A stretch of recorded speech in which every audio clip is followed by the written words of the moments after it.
Hey, welcome to another episode of Rhythm and Roots Podcast. I'm your host, Jason Robertson. We're in Studio 1314 today, filming Episode 5 of Season 4. Season 4 has been great so far. Star-studded cast of guests on here, and today is no different. I've got the very talented and very beautiful human being, Mr. Dustin Garrett, here today. Thanks for having me, Jason. Thank you for being here, man. I'm glad we finally got to do this. I know, man. I've had you on the short list, I told you, since Season 1, and I'm glad the stars finally aligned. Yeah, me too. So what's going on with you, man? Everything good in your world? Man, it's good. It's hectic like always, busy things going on all the time, but we've had a great year so far. Very I'm nice. Very excited for what is to come in the future with different things we're doing that I'm sure we'll talk about, but it's been great. I love the work. That's awesome, man. Well, you're very well respected in the community, and rightly so, man. So it shows that you've put in the work to be the professional that you are today. I'm a fan. So well, thank you for that. Yeah, man. Thank you. So I don't know anything really about your origin story, kind of where you're from and how your musical journey started. So if you don't mind, man, I'd love for you to share with me a little bit and everybody watching and listening, just a little bit how Dustin Garrett became to be this guitar player, musician, singer-songwriter, entrepreneur, professor that you are today. So I'd love to hear a little bit about that. Yeah, it's funny how they say that, like, there's something in the water here, but for me, it's just been kind of in a loop where Lubbock has been at the center of everything that I've done. And I think that's a testament to the city that we have, the people that live here, just respecting music and the musicians and artists that are honing their craft here. They go off and they do things, they come back, they continue to hone their craft, they work on new ventures and then go out abroad again. It's a cool way to come back to Lubbock. But it started when I was young. My parents were a traveling duo, the Garrett family. Really? I did not know that. Duo, and they were in all the jamboree circuits, and they played a lot of the country barn stuff, around here. Were they dragging you along to those? They were, and I loved it. I loved every bit of it. I actually was named after a drummer named Dusty Johnson from Plainview, and my mom said that I was kicking in the womb to the beat. And I don't know if that's true, but it's a good story anyway. Yeah, and so I just continued to be in the music business, meet a lot of people. I grew up singing at the Garza Theater in Post, and then I found, he found me, but Don Caldwell came to one of the shows and asked me to be a part of that, and then that relationship became something. He was like my second dad when he passed, and always will be.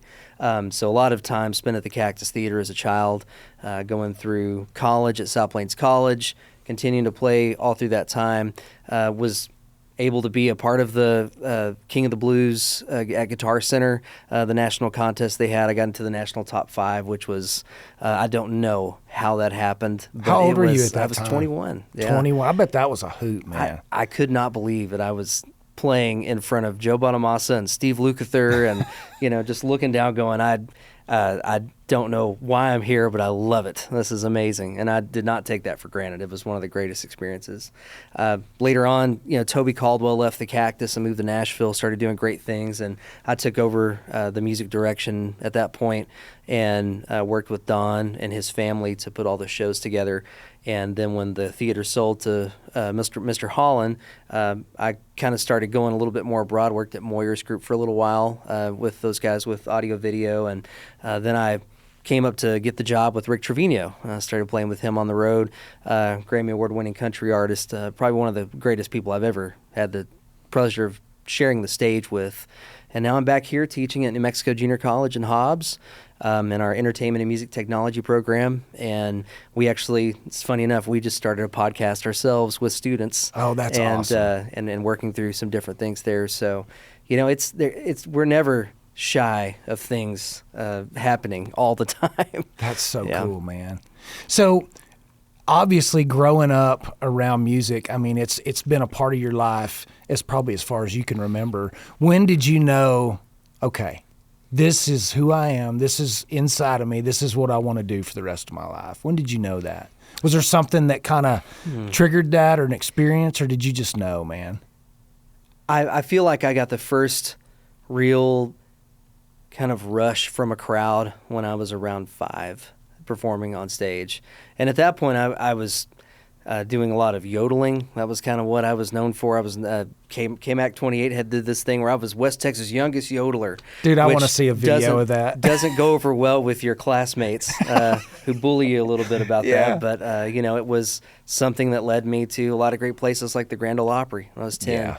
And Bill Anderson was the host, brought me back on stage after I performed. Got a standing ovation. I almost don't remember it. I have to watch the video to understand it because it was so surreal. But he said, "What do you want to be when you grow up?" And I said, "A singer." I thought you would know that by now. And of course, it got a laugh. And so I think pretty early on, it was locked in about 7, 8 years old that I was saying, I'm going to do this for life. That's awesome. And I've never really took no for an answer. Man, that's great. What about your parents? Are they still performing, or do they still play? They do at church. They are at Anton Methodist Church in Anton, Texas, where I live now again. And we just love the small town feel. Yeah. We're close enough to Lubbock to still do our Same. business dealings, and play music. But they're still singing at church. Some of the best vocalists and musicians are in the walls of worship. That's right. I mean, there's a lot of people who come up in that, learning how to sing and how to play instruments, and they become incredible musicians and singers. Several of our guests have either been a part of that their whole life, or kind of sprouted up through that, church background. I would say some of the musicians that play in my band, the Electric Mambo, are just like that. One in particular, Yarian Horton, that plays with Marco's Crew and many other bands here in town. I get him when I can. But, he grew up in the roots of church with his dad and many others, becoming this incredible gospel drummer. And then by the time he was, 18 and started playing out, everybody grabbed him because he is one of the best that we've ever seen here, and he's still very young. Yeah. So it's you're right about that. It comes from church for sure. And Yarian is an incredible individual as well. Absolutely. Not just a great drummer, and you're right, probably one of the top 3 in town, but he's just a good dude. He is. He's super nice, laid back, can play anything. Yes, I love watching him. He can. And he's over here playing, and then he'll play with one hand. He's adjusting sound, and he's listening, He's a jack of all trades. He is, man. We did a small gig in Abilene a couple of weeks ago with just Yarian and a bass player and Shay and I, and we're on a 6x9 stage, and we had to cram in. So he's literally up against the wall, like doing everything he always does. But he literally has the smallest kit on earth, and everyone's coming up, "How are you doing that?" And he's just like, "I have no choice." So yeah, he's amazing. Yeah. Well, and I mean, you've got kind of a stacked lineup in your band anyway. Let's talk about the Electric Mambo. As I was telling you, I have some friends that I've never seen the show. And so, but I had some friends go to Turkey when you guys played there a couple months back, and they asked me, "Do you know Dustin?" And I was like, "Yeah, I mean, we know each other, but I don't really know him." And they said, "Well, look, we went to the show, and we heard something about a mambo or something, and we thought we didn't really know what it was, but we're going to Turkey anyway. Hands down, best show they've seen in Turkey in 3 years." So apparently it's really good. Let's talk about that band. How did that come about? Who's a part of that band, and kind of what kind of set list does it look like when you guys play? Yeah, that one came as we were doing full band stuff, just as the Dustin Garrett Band, and we were trying to play around with some names. And so just for one random gig, I named it Dustin Garrett and the Electric Mambo. And we had more people come out than I've ever seen. And then in that band was Yarian, was original. J.B. Barcenas now plays with Will Bannister. Johnny Verbatim with the Verbatim Trio, an amazing keyboard player, and myself. And then we added in Mark Payton, who is one of the 2 people that reason I play guitar.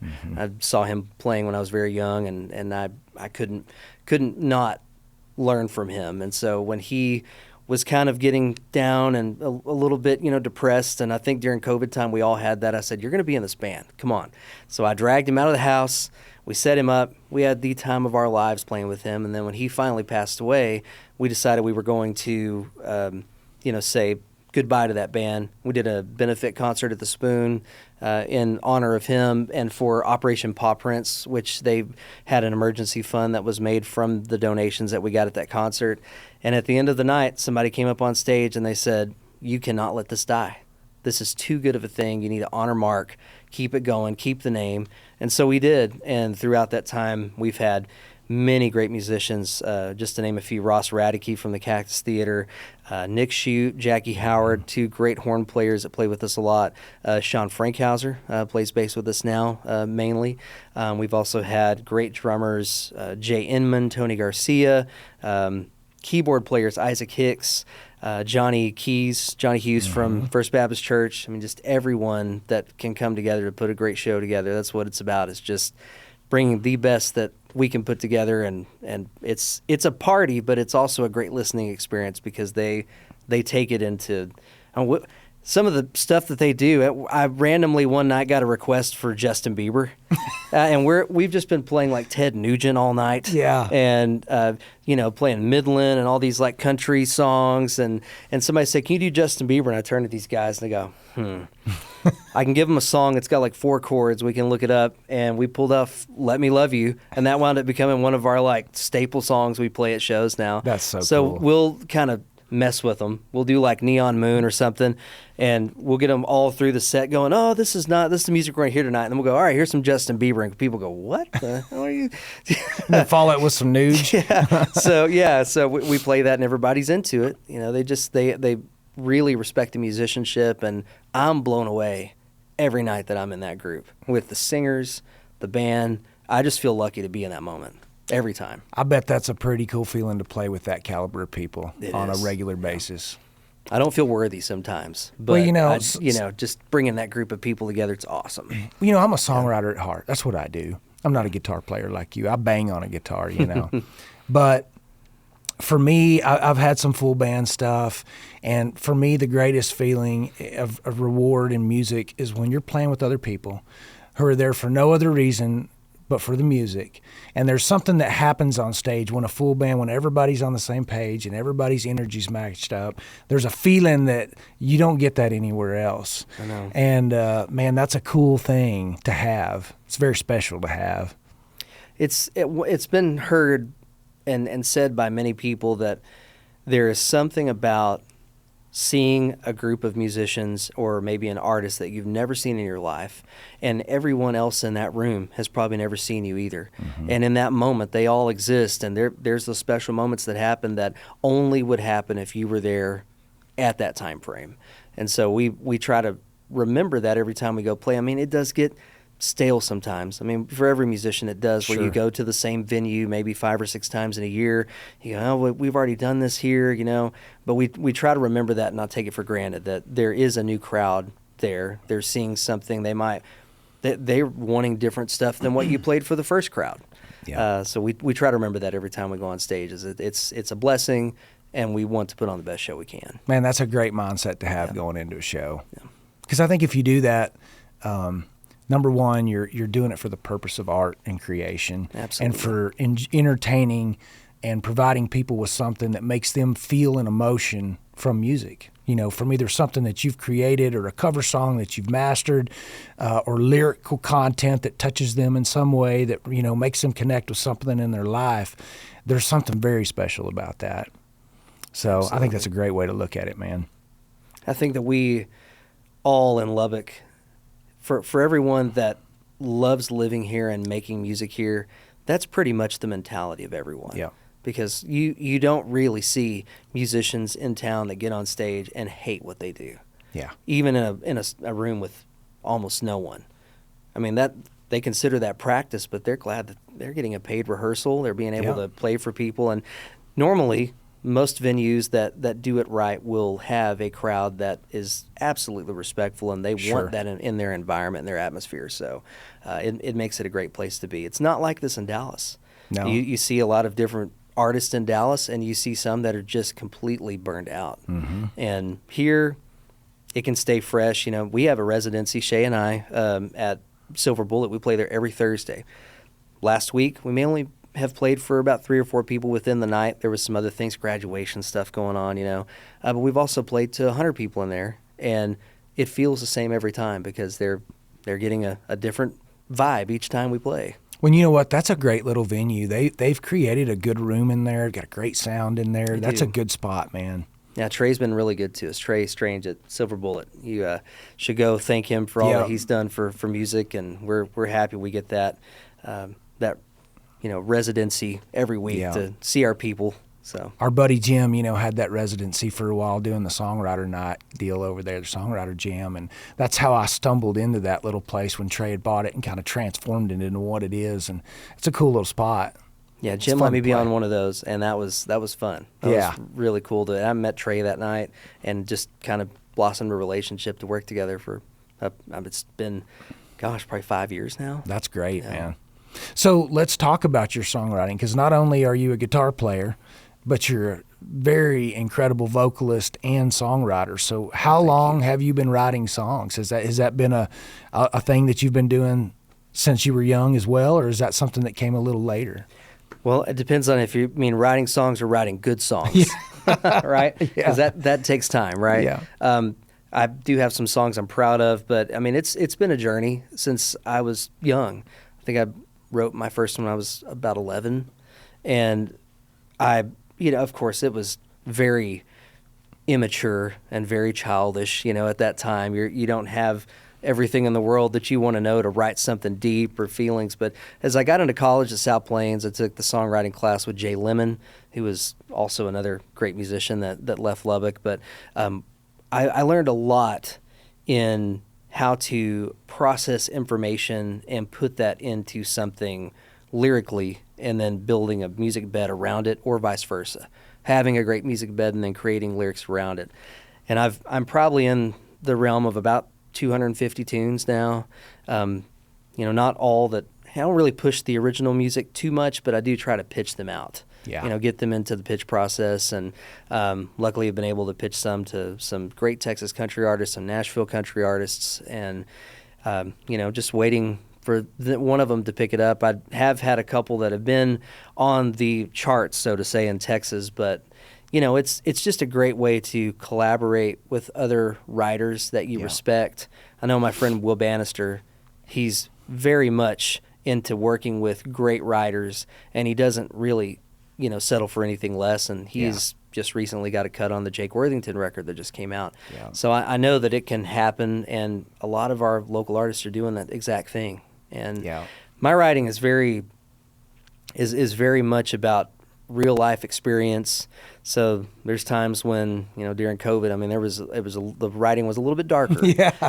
But lots of minor chords. but it stated what was happening at the time, and then of course I get into this beautiful relationship last summer with my wonderful love Shay Arnett, who I perform with now, and I just was inspired to write a lot of things about these great feelings that I was feeling after many years of not feeling love, and in the proper way, in the respectful way.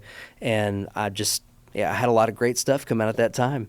And so I play it out once in a while, but I'm kind of like, I'm waiting for that time. I'm going to throw it all on a record. It's like, I'll make time next month. Yeah. That month goes by, and then sounds like my story. Oh gosh. It's just never enough time to get in the studio, but I just love to do that creating process of the writing. To me, that's the reward for me in the whole thing. Not only does it, you're in the present moment, you're not thinking about anything else, and it forces you to have this focus and intention of taking an idea and weaving it into this lyrical journey of song, and there's nothing quite like it.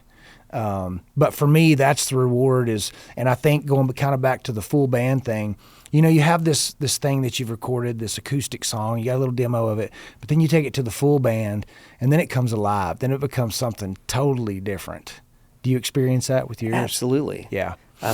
So I'll give an example maybe from not my particular standpoint of my writing, but working with another writer. We talked about Jenny Del Lord. Yeah. So Jenny has had a very straightforward, straightforward is a very, kind of skinny word for what that is, but she had her ideas and wanted those ideas to come to life. And the last couple of records, she started having other people produce them and kind of take a back seat.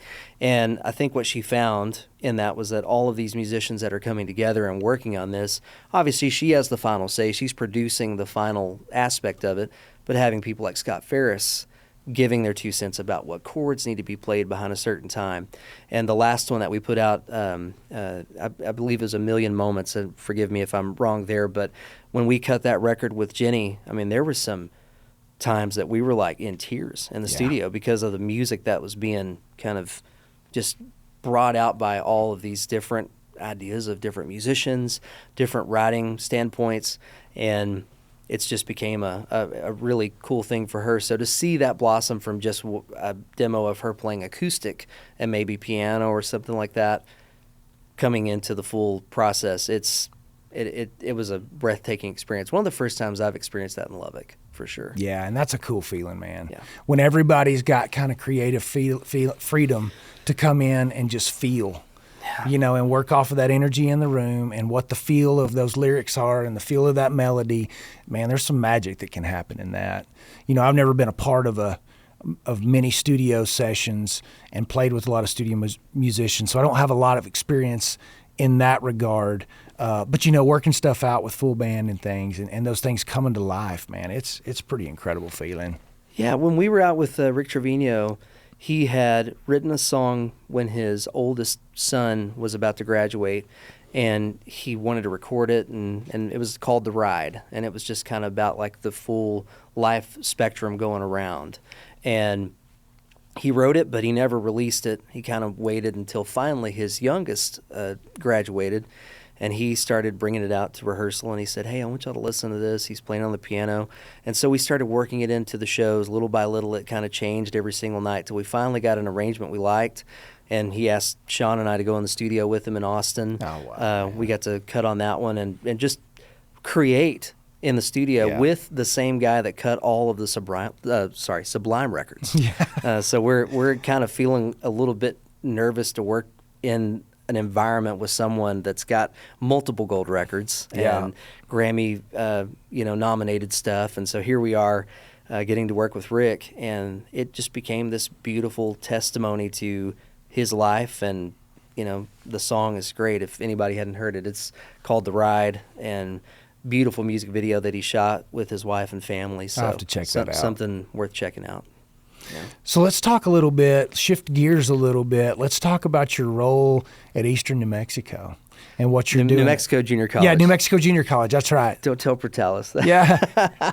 No, we're in Hobbs, but yes, it is in Eastern New Mexico, but New Mexico Junior College. That's right. Okay. So tell us about your position there and what you're doing with those kids there.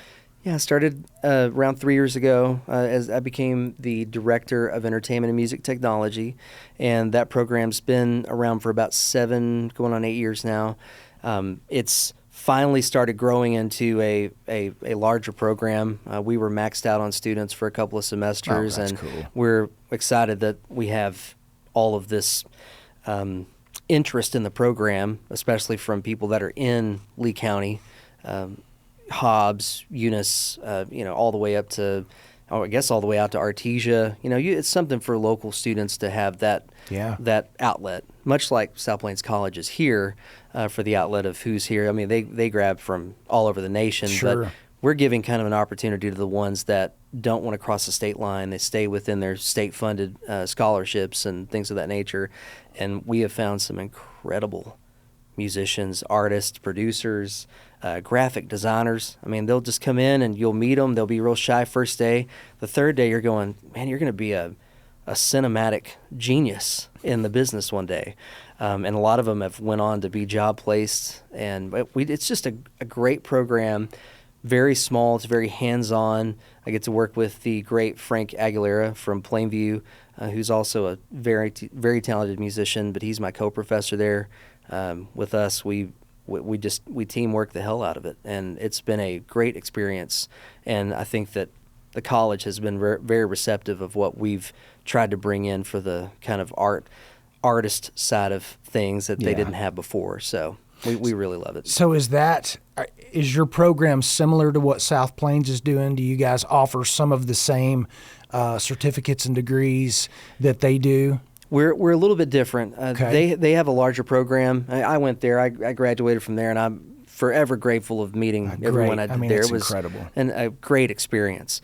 And a lot of those professors I had are still there now, working with a new batch of students. Yeah. It's really cool to see. But we are kind of a 2-year Swiss Army knife. You're going to get a lot of the basics, and then we're going to pinpoint exactly what the student is looking for in their major. And they all get the same degree, but it's more tactful towards what they are wanting to do in the business. But we give them a little bit of a taste of everything. Oh, that's cool. So if somebody's wanting to be a songwriter, then they're going to learn all the technical aspects of it with studio and live sound, and they'll get a taste of that. But they also have entertainment law and management that they can take, so they learn about copyright and how to protect themselves in lawsuits if someone tried to take their work from them. Yeah. So we try to meet with each one of the students and figure out what they are wanting in their venture there, and we have an outlet for them to play music, but it's more of a technical program, teaching the inner workings of what the technical side is. Man, that's really cool. So, how you've been there 3 years? It's about 3 years, yes.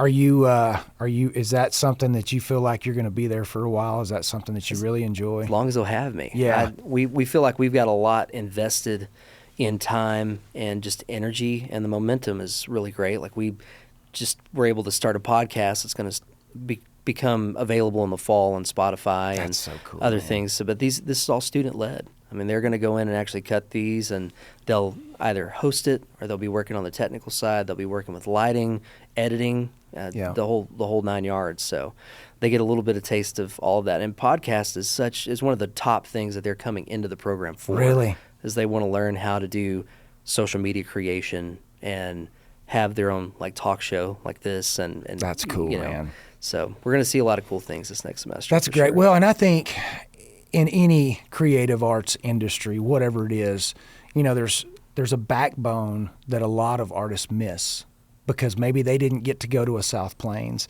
or they didn't get to go to a college like you guys are offering with this technical backside of it to where, you've got this foundation, because a lot of people are musicians. They've been musicians their whole life, but they get lost in the business side of it, or they get taken advantage of, or they get burned out because they didn't know how to navigate it, or they miss the boat because they don't have the social media knowledge, or I think there's so many aspects of being an artist in today's world that those programs like you offer in South Plains have such huge benefit. Absolutely. I would say that I made a very good decision my second semester at college. I wound up staying for 3 full years because I wanted to get into the sound side, so I'm kind of minored in that and then worked on my performance for guitar. But there was a very up-and-coming artist that is now bigger than Dallas now, still, and he's from this area, but he called me and asked me to quit college to go on the road with him, and I told him I can't. This is too important. I don't want to lose this aspect of education and then get on the road because that tours do not last that long. Yeah. Bands break up, they come and go, they replace you. So I'm glad that I stayed as long as I did and stayed proactive in all of the things that South Plains was offering because I learned a lot, but I made a hell of a lot of relationships that I still have today. And they they're like a connective tissue to all parts of the business because some were making it as an artist and then that fell off and then they became a great songwriter in the background. Yeah. And so you make that connection. Hey, I remember we played in college together. Can we write when I'm in Nashville? You just make that connection. You wind up getting good stuff out of it. So. Well, I think that community of artists and building that, whether it's at the Blue Light on Monday nights or, whether it's hanging out at the Sunday night jam or whether it's at South Plains or wherever it may be, and I think that's one of the things that Lubbock, this area has that's so special is that community of artists that come together. Even if they've gone on and done bigger, better things, they still stay connected and they still help each other and lift each other up. And I think that's a huge part of why the musical roots of here are so deep and so special is because of everybody kind of comes together as a musical community, you know? That's right. I mean, I think back to Buddy Holly and just the connections that he had through High Pocket Stunkin' at KDAV. There are little things that brought him to where he was. He makes a connection, goes to Clovis, cuts all these iconic records, and now that connective tissue brings everyone back to record at Norman Petty Studios, including Charlie Crockett's last record. He rented out the studio and recorded the whole last record at Norman Petty. That's where they did it? Yeah. That's incredible. So to think that many years has passed and you're now getting another iconic record from someone that is not from here. Yeah, and think of all the connective tissue it took to get to Charlie Crockett to get him to come back and do that here. Absolutely. That's a big web weaved there. He even spoke on Joe Rogan about you've got an audience, like one of his favorite places in the world is to play in Lubbock. Yeah. And I think that says something. Yeah, it's just it's a different breed of audience here. Yeah. So it's in the water, in the dirt, whatever, it is. Something. And we sometimes take that for granted. I know that there are some venues that the crowd is not as prone to want to hear music, but I mean, you just find sometimes the right night and the right place, it all makes sense at that point. It does. So you've got some other ventures as well. I mean, you and Shay are playing duo shows. I know y'all are at Turkey coming up, and then you've got the Mambo show there the next day, right? I think I saw that on their calendar. But you and Shay are playing around. I know y'all are doing the restaurant circuit and doing some things. You're doing solo stuff, full band, and then you've got some wedding things going on. You want to talk about any of that, or? Yeah. Whenever I met Shay, I knew her through the music business, and we had passed gigs back and forth to each other for a long time, and then it just became a thing where when we were together, we saw that musical vibe really meshed for us, and we had something where this is something we need to pursue. We need to put this as a duo together, and it's taken off. It's really one of my favorite people I've ever performed with. That's cool. And you know, I'm sure I get on her nerves, but we have a lot of great times playing music together, and so she was able to come into that existing Electric Mambo family, and it just vibed. Everything works. So we're now moving the Electric Mambo Band. We have one final concert that we'll perform in November under the Electric Mambo name, and that's going to have a name change. It's to be determined, but it's going to become a wedding and corporate business, because we've been playing a lot of weddings and a lot of private parties lately. That is worked really well for our band because they are in many other bands. Yeah. So we can book those far enough in advance out to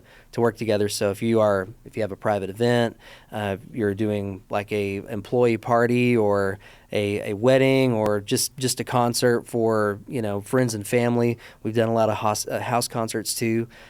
We can do those, and then we do play the duo in town together quite a bit.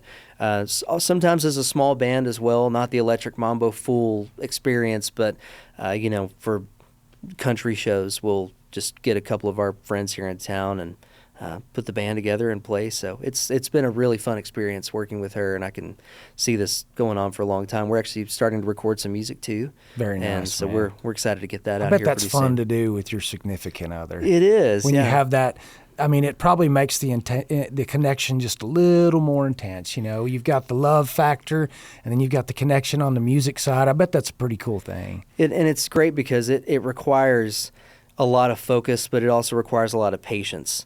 And sometimes when we're just not getting things the way we want, it really does test patience because, you know, we want to make each other proud.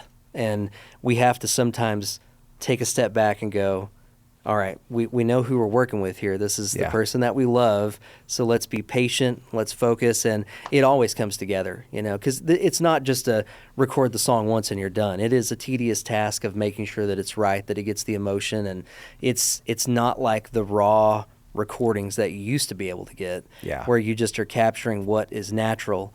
It has like a certain precedence of being, you know, valid in the business. So if you're going to push it out, it's got to be polished. It's got to have everything edited and crimped down just right. So it takes a little bit longer, but we do love that raw capture that we get live as well. So that's really cool, man. That sounds like a very exciting new venture you've got going. Yeah. And she's amazing. I cannot say that enough.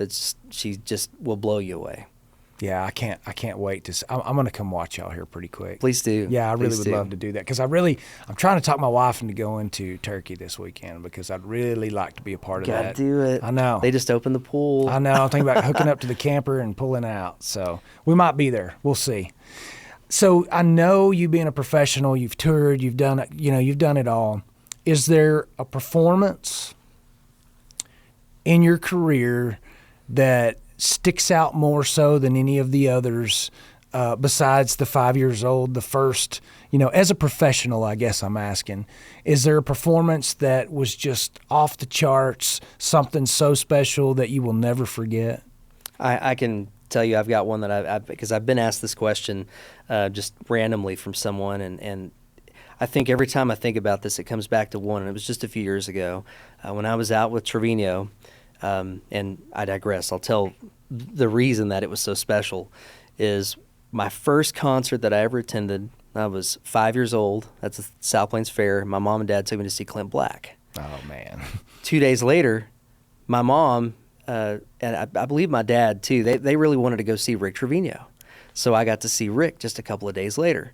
And I was blown away by his musicianship and how the show he was bilingual. He could just do everything. Mm-hmm. And as a young kid, I'm just soaking that in because I love the live performance aspect.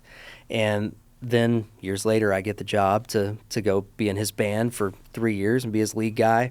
And we did a show at the Round Rock Amp in Round Rock in Austin, and we got to open for Clint Black. Oh, man. So we got to do that. It was like a full circle moment where we got got to meet and hang with Clint? I got to meet him briefly as he walked on stage. His whole team was very nice. I wound up becoming, text friends with his manager, and because we trying to get him over at Hobbs whenever we can. But it was cool to be up there on stage with Rick and someone that I'd idolized, and then you're opening for someone that was your first concert ever. It was just a really great experience.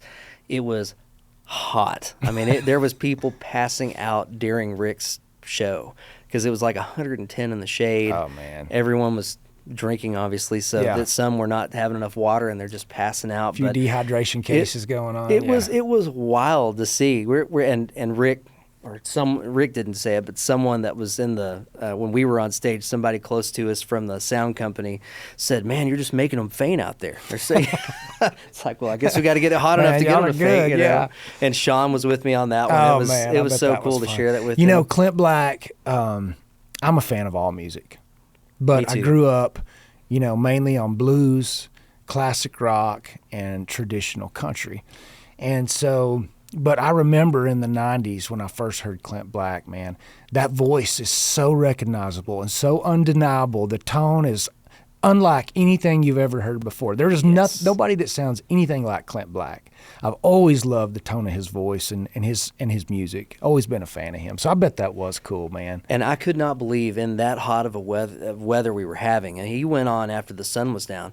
It was still like 98 or something when he went on at 9 o'clock.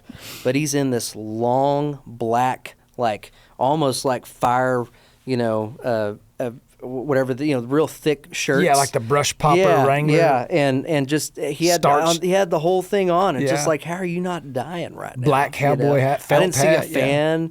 He wasn't drinking water. I was like, this guy's superhuman, I guess, But yeah, it was fun to do that. That was a great experience. All right, man. I ask all my guests this question, without exception. So is there any advice, somebody out here wanting to get into the business, whether it is songwriting or, because obviously you have got, your hands in a lot of it. You're very diversified in this industry. Whatever the facet that they want to go into the music industry, do you have any advice for them of maybe how to get started, something to do, something not to do, something that stands out to you, is a good piece of advice for a beginner? I would say that this would go on probably through your whole life, and I hold on to this very dearly. And the one song I can reference that is exactly what I'm talking about is Terry Allen's "My Ego Ain't My Amigo Anymore."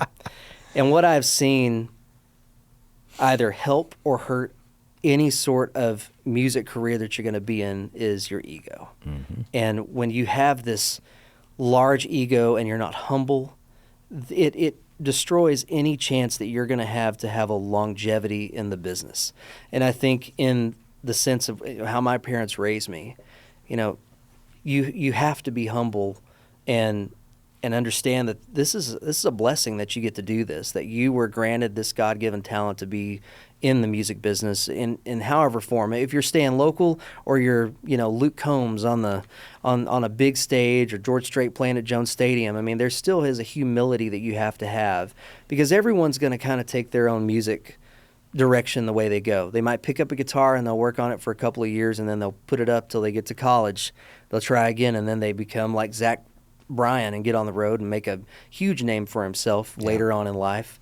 But I think it is, and Zach Bryan's maybe not the best one to talk about ego, but but I would say that it is going to continue your structure of how you will get further and make more connections, because connections can't be made if you have a big ego and you're not humble about where you are. So again, it's back to feeling those blessings every time that you get a chance. So I'd say just continue to work on your craft and keep your ego in check. Well, that's good advice, not only for a musical career, but as a human being. Yeah. Be humble, Absolutely. Treat other people with respect, be kind, be grateful for every opportunity, I think that's good advice, man. Yes. Listen, thank you so much for being here today. I've thoroughly enjoyed this, and I thoroughly enjoyed our conversation. It was great.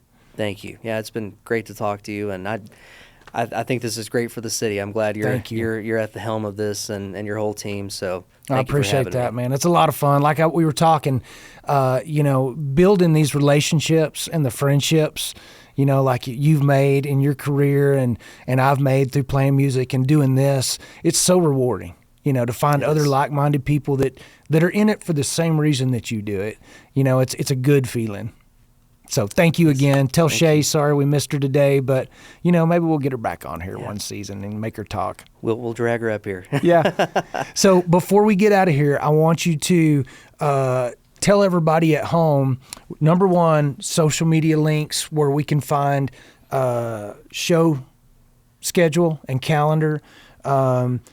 Maybe a link or information about the college if anybody's interested in that technical program over there coming and talking to you. Also, if anybody needs a wedding band or a private party band, maybe who they would contact for that. Absolutely. We have, for the college, it's New Mexico Junior College in Hobbs, New Mexico, just right across the state line. You can go to www.nmjc.edu and look up the Entertainment and Music Technology program, and that one will come directly to me. My email address is dgarrett@nmjc.edu. If you have a student or yourself and you'd like to come over and check out our program, maybe be a part of the program, we would love to have you. For music stuff, for weddings or any bookings that we have, you'll look up DustinandShayMusic.com, and you also have the Instagram, TikTok, Facebook, all under Dustin Garrett and Shay Arnett, or Dustin and Shay, so you can look that up pretty easily, and you can contact us there. We'd love to talk to you about your next event. We're actually playing a wedding for Tony Garcia's sister in Abilene, and we're doing it with the great Tejano legend Jay Perez, which is pretty cool. So that's a dual wedding. So we can do a lot of different events, and we'd love to be a part of yours. Okay, I'm going to remind you of this. I need to see a video of you yodeling. I'm just really curious about it. So if you have one, share it with me. I thought I deleted them all and destroyed them, but I will find something. You don't have to share it, but I really would love to see that. I'd love to share it with you. Yeah, sure. All right, guys, stay tuned. We're going to have a live performance from Dustin, and Dustin and I have kind of talked about doing a little something special for one of our friends in his performance today, a tribute to the late, great Jim Dixon. And so anyway, thank you for agreeing to do that for me today. And stick around. We're going to be right back with Dustin Garrett. And you can find all these episodes of Rhythm and Roots Podcast. All of the seasons are archived at the City of Lubbock's YouTube channel, and you can click on the podcast tab, and it'll take you right to the Rhythm and Roots page. They're also played on the City of Lubbock's TV channel, My LBK Connect, which plays random programming, but you can find them all on there. And they're also streamed anywhere podcasts can be found. So again, Dustin, thank you. And I'm really looking forward to this podcast or the performance. Until next time, we'll see you guys later.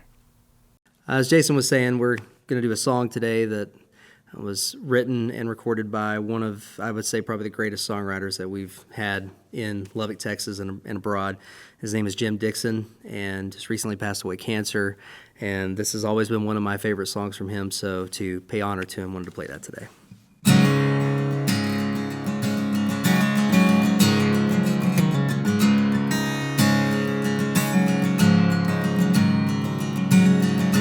Reminisce, reciting fables, run out of rhymes. I'd spill poetry on the table and he'd say, kill all the lawyers, stop the great debate. Get tired of listening to what people say they hate. We could be cowboys and I would be Tonto, just in case your hero doesn't show.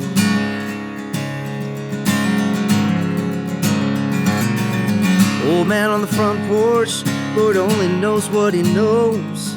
Still sitting around here bitching, tired of getting old. He rise up on the old days, and his kids come around, reach behind his ear, pull out a quarter and say, as long as you need the money, and two comes to show, and three you're ready, just in case your hero doesn't show.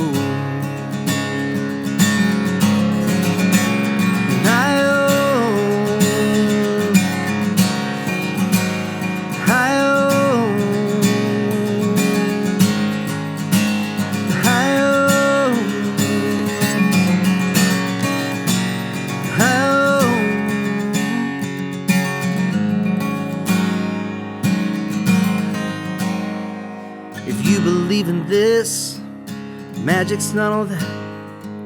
The only hero here is a rabbit in a hat. So we turn up the TV, we stay up way too late, throwing popcorn at the villain, that's who we hate. We could be cowboys and I would be Tonto, just in case your hero doesn't show. And he'd say, hi-oh, hi-oh, hi-oh, hi-oh, just in case your hero doesn't show.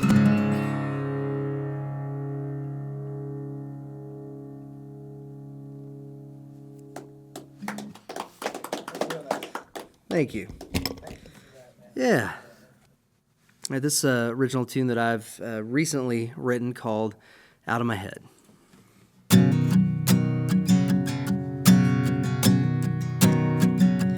You open the car door, get inside. You squeeze my hand real tight. No, I can't get you out of my head.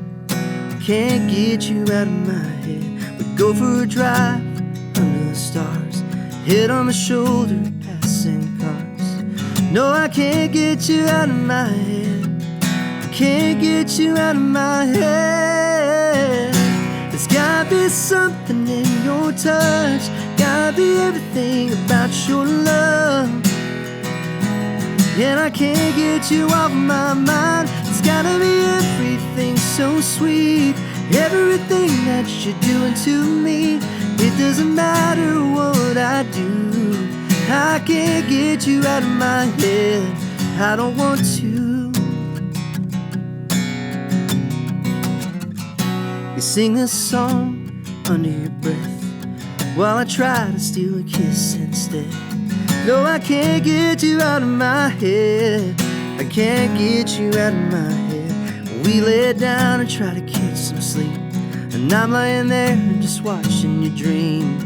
No, I can't get you out of my head, and I can't get you out of my head. It's gotta be something in your touch. It's gotta be everything about your love. And I can't get you off my mind. It's gotta be everything so sweet. Everything that you're doing to me. It doesn't matter what I do. Yes, I can't get you out of my head. I don't want to.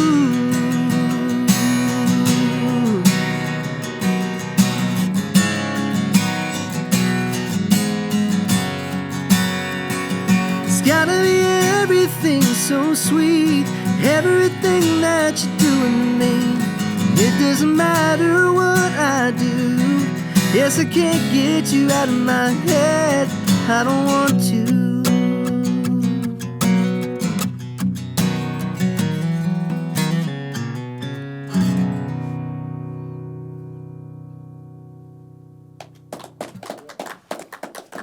Thanks. Appreciate it. Told you.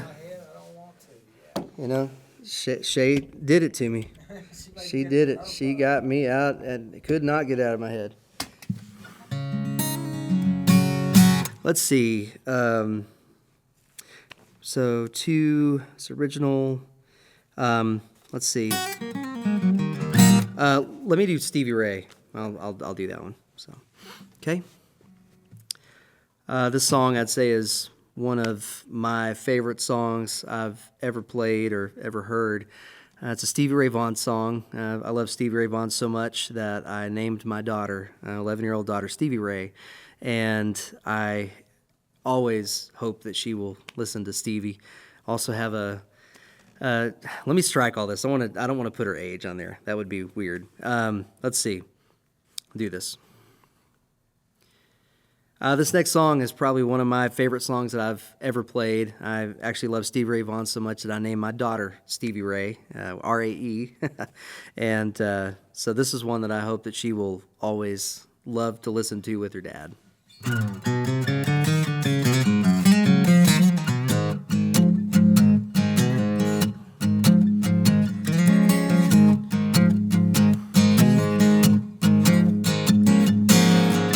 Hello there, my old friend. Not so long ago, it was to the end. We played outside in the pouring rain, and all the way up the road, and we started over again. You're living your dreams, oh, you're on time. My mind is aching, Lord, it won't stop. That's how it happens, living life by the drive. Opening the road in a worn-out shoes, talking about good things and singing the blues. You went your way and I stay behind. We both know it's just a matter of time. You're living your dreams, oh, you on time. My mind is aching, Lord, it won't stop. Whoa, that's how it happens, living life by the drive. Yeah.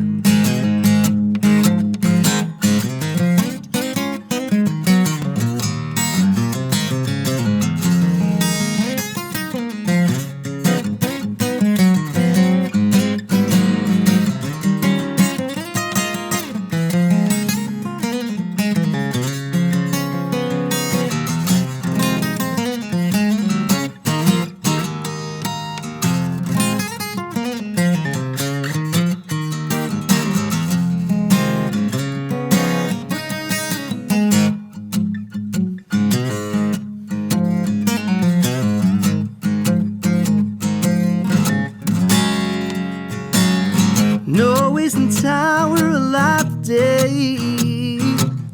Turning the past, there's no easier way. Time we're between us, well, it means to an end. Whoa, God, it's good to see you back together, my friend. You're living your dreams. Oh, my mind is aching. Whoa.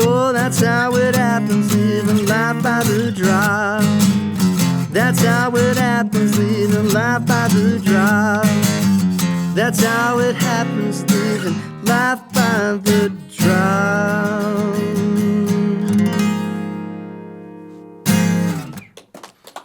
Damn, son. Is that all right? That's my favorite country song. I love it. Let's see.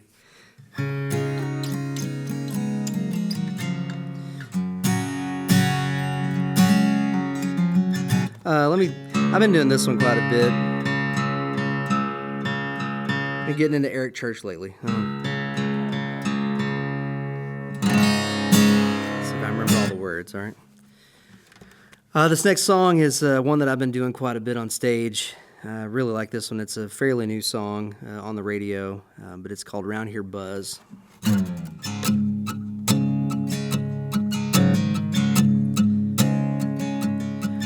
Another Friday night, there's a line of cars leaving. Home team's got an out-of-towner. Me, I'm sitting on the hood of mine, drinking just a parking lot down and outer. And under that high school bleacher, I drove the preacher started crazy. Her mama was my homeroom teacher, and her dad was hell-bent on saving me. I'm sure there's higher heights where the high-risers rise. And me, I'm gonna sit right here tonight and catch me around here, Buzz, 'cause you ain't around here none. Keep putting them down here, coming round here till my down goes up. Lit up like that one stoplight, crossing that welcome sign. Ever since you caught that out there bug, and catch me around here, Buzz. Well, I never had big city eyes. Hell, I never been east of Dallas. I got no idea where you are now. You ever got that penthouse palace? And no, Scotty's ain't got no vibe, no gas in his neon light. He's got 2 for $1 till 2 tonight. Catch me around here, Buzz, 'cause you ain't around here none. Keep putting them down here, coming round here like my down goes up. Lit up like that one stoplight, crossing that welcome sign. Ever since you caught that out there bug, I catch me around here, Buzz, 'cause you ain't around here none. Keep putting them down here, going round here till my down goes. Lit up like that one stoplight, crossing that welcome sign.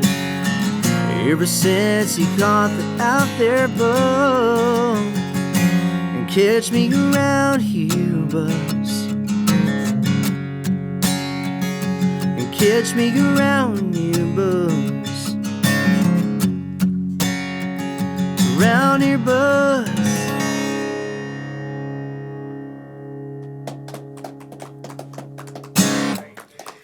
You know, I'll let y'all choose. I'll do one more, and then you can decide which ones you want to put on.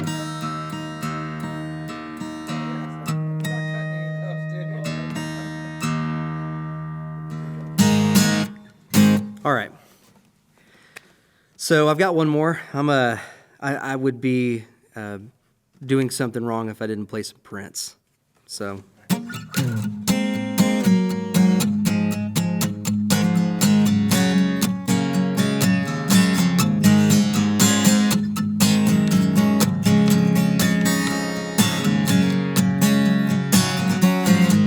Well, I was working part-time at the 5 and Dime. My boss was Mr. McGee. He told me several times that he didn't like my kind, 'cause I said a little too leisurely. It seems I was busy doing but something close to nothing, but different than the day before. And that's when I saw her, yeah, I saw her. She came in through the outdoor. She wore a raspberry beret, kind you find in a second-hand store. Raspberry beret. If it was warm, she wouldn't wear much more. Raspberry beret. I think I love her. Feeling like she was, she had the nerve to ask me if I meant to do her any harm. So look here, I put her on the back of my bike and we went riding out by old man Johnson's farm. Said now overcast days never turn me on, but something about the clouds in the mix. Yeah, I knew she wasn't right, but I could tell when she kissed me. She knew how to get her kicks. She wore a raspberry beret, the kind you find in a second-hand store. Raspberry beret. If it was warm, she wouldn't wear much more. Raspberry beret. I think I love her. Rain sounds so cool when it falls down on the tin roof. You wonder where you are. The thunder cries out what the lightning sees, and you feel like a movie star. They say the first time ain't the greatest, but I tell you, I'd do it all again. Yes, I wouldn't change a straw, 'cause baby, I'm almost as fine as summer shit was that. Oh, raspberry beret, the kind you find in a second-hand store. Raspberry beret. And if it was warm, she wouldn't wear much more. Raspberry beret. Oh, tell me where are all the raspberry women gone? I said now raspberry beret. I think I love her.